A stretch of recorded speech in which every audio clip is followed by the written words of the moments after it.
Muy buenas noches a todos. Bienvenidos a otra edición de Leyéndote para dormir. La noche de hoy les voy a leer un pequeño cuento, más bien un relato de este libro, Relatos de la Noche de Uriel Reyes. Tal vez muchos de ustedes ubican esto por el podcast. Pues a mí también me gusta mucho, soy mega fan y pues pude adquirir el libro. Y pues obviamente con todo el respeto del mundo que se merece, voy a leerles uno de estos pequeños cuentos. Va a ser uno cortito porque hay unos que están un poco más largos, pero pues sí, espero que les guste. El visitante. Inició con alguien acercándose a casa todas las noches. Lo podía ver asomándose por detrás de las rejas que daban a la calle, intentando ver hacia adentro por las ventanas del patio trasero.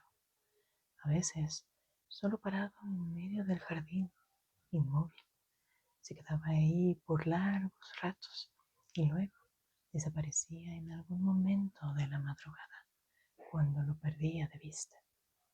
Me daba miedo salir a enfrentarlo, a preguntarle quién era o qué buscaba de nosotros.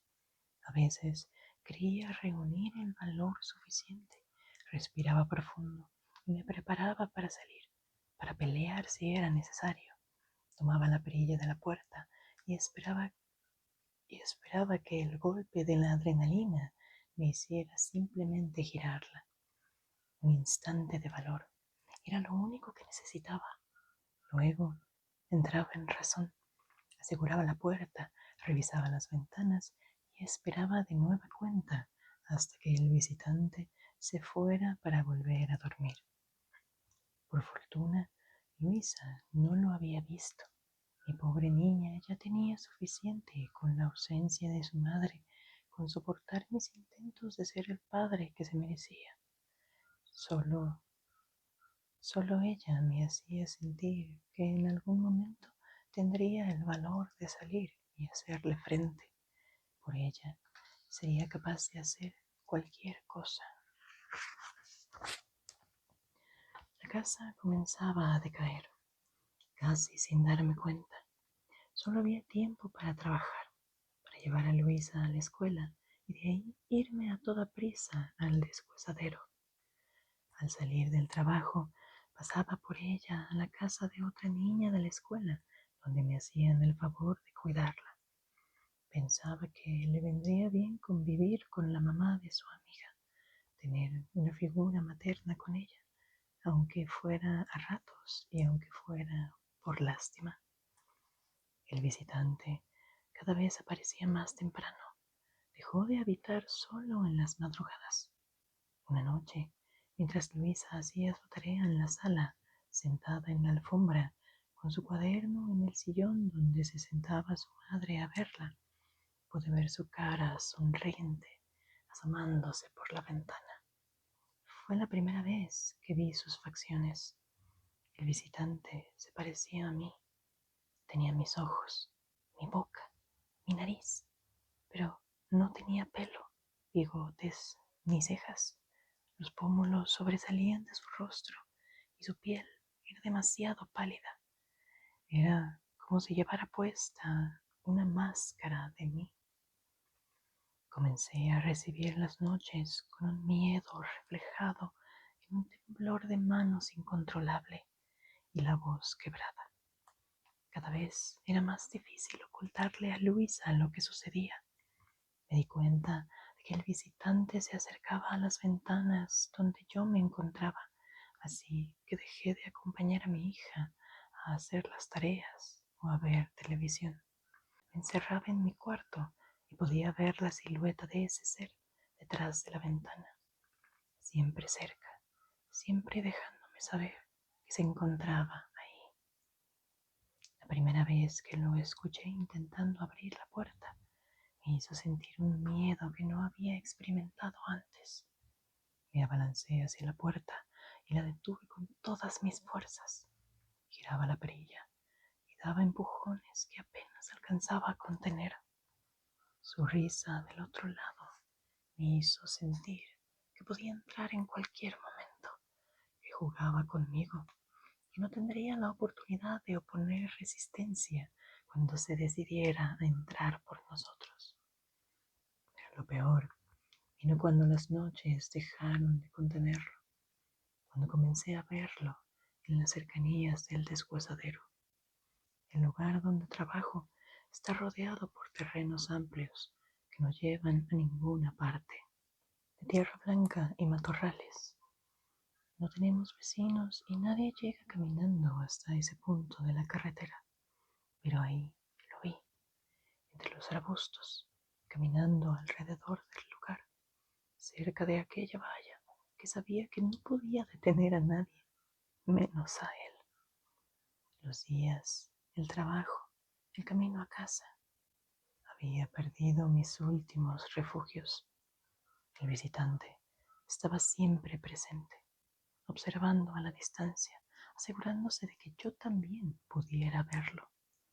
Lo único que me tranquilizaba era que si él se encontraba cerca de mí, significaba que yo lo mantenía alejado de Luisa.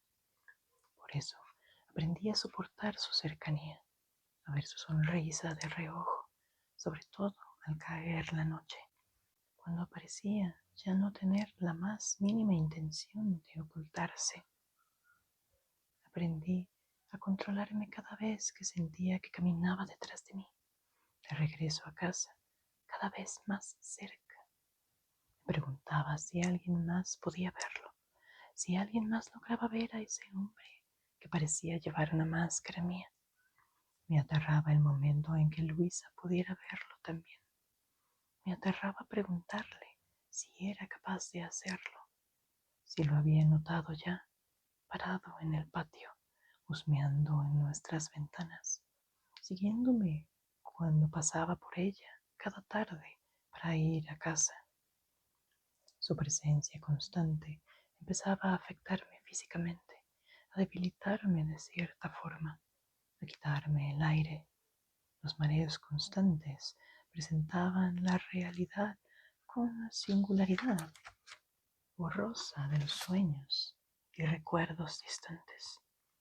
La voz de Luisa sonaba cada vez más lejana, pese a que estuviera frente a mí en la cena platicando su día. Apenas logré entenderla cuando me dijo una vez más que se sentía enferma, que le diera algo, por favor. Parecía que estaba a punto de resfriarse. Salí de casa y me dirigí a la farmacia. Las calles del barrio tenían poco movimiento, como en todos los sitios peligrosos cuando pasan las 10 de la noche. Compré medicamento y pensé en llevar algo de comida, algo de camino a casa, algún postre, quizás algo que animara a Luisa. En ese momento, pensando en qué podía funcionar para hacerla sentir mejor, noté la ausencia. Volteé y exploré la calle con la mirada. Aquel ser de persecución constante ya no estaba ahí. Caminé a casa con la tranquilidad recién ganada de tener un momento sin invasión. Cuando llegué, frené en seco en la banqueta. Pude verlo parado en la ventana del cuarto de Luisa, junto a ella.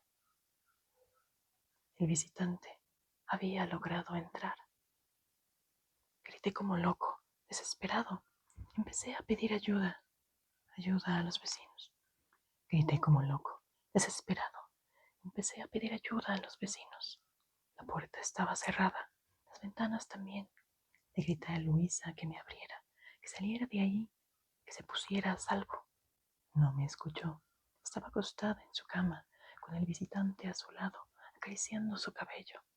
Este me miró y con un dedo en los labios me pidió que callara. Shh. Luego la señaló a ella, como si me indicara que la dejara dormir. Las manos de ese ser eran largas y delgadas. Sus dedos parecían las ramas secas de un árbol. El corazón se me detuvo por un momento al verlos recorriendo con cuidado el cabello de Luisa. Atraída por mis gritos, la gente empezó a reunirse frente a la casa y poco después las luces rojas y azules de una patrulla se reflejaron en la puerta de entrada. Me acerqué a pedir su auxilio y expliqué que mis propios vecinos me atacaban por intentar defender a mi hija. Entre, entre lágrimas me tomaron por la espalda y en un movimiento ya tenía las rodillas sobre la cara. El metal frío de unas esposas empezó a cortarme la circulación hasta que dejé de sentir las manos. Me pusieron de pie mientras la gente, mis vecinos de toda la vida, intentaban lincharme, mientras gritaban que yo era el monstruo que andaba husmeando en sus casas, el pervertido que se asomaba por sus ventanas. Sentía el desprecio que les provocaba tan fuerte como los golpes. Me di cuenta de que no podría hacer nada para convencerlos y, por un momento, me dejé llevar. Desde la puerta de mi casa, el visitante me miraba aferrado a la mano de Luisa. Les grité a los policías una y otra vez que estaban cometiendo un error, que tenían que ayudarme, que algo maligno había entrado a mi casa y que no podía explicar cómo, pero ese hombre llevaba una máscara para engañar a mi hija, para engañarlos a todos. Lo vi de nuevo. La máscara había perdido sus facciones más aterradoras. Ahora se veía como yo. Me metieron de un golpe a la patrulla y en la ventana reflejé un rostro sin cejas, bigote ni cabello. Un rostro que no era el mío. A tumbos me llevaron hasta una celda helada llena de hombres que parecían peligrosos, pero al verme se alejaron hacia las paredes. Les pidieron a los policías que no me dejaran ahí. No me di cuenta de que No me di cuenta de en qué momento perdí la camisa y los zapatos, pero tenía frío. Me rodeé con mis brazos y me senté en una esquina de la celda, mientras todos los demás se refugiaban juntos en el otro extremo. Los escuché planear qué harían si intentaba atacarlos, convencerse de que podrían matarme de ser necesario. De vez en cuando exigían a los vigilantes que los dejaran salir de ahí, o por lo menos que me sacaran a mí. Perdí la noción del tiempo. Para cuando me sacaron, no tenía idea de cuánto había permanecido ahí, y lo que era peor, de cuánto había estado el visitante dentro de mi casa, junto a Luisa, mi pobre Luisa. Corrí de vuelta a casa en cuanto me liberaron, pero fue un esfuerzo inútil. Mi rostro ya no era mi rostro, mi voz ya no era mi voz. Fue insoportable el terror en los ojos de mi hija al verme acercándome a la casa, al asomarme por la ventana. Los vecinos hacen guardias para mantenerme lejos de la calle, de los patios, y ya solo puedo acercarme en las madrugadas, cuando todos duermen y puedo eludir a los desafortunados que hacen las guardias. Puedo ver al visitante sonreír mientras finge no darse cuenta de que estoy ahí, del otro lado de la ventana. Fin. Este fue el visitante de Relatos de la Noche de Uriel Reyes. Espero que les haya gustado mucho y que tengan dulces sueños. No olviden cerrar la puerta.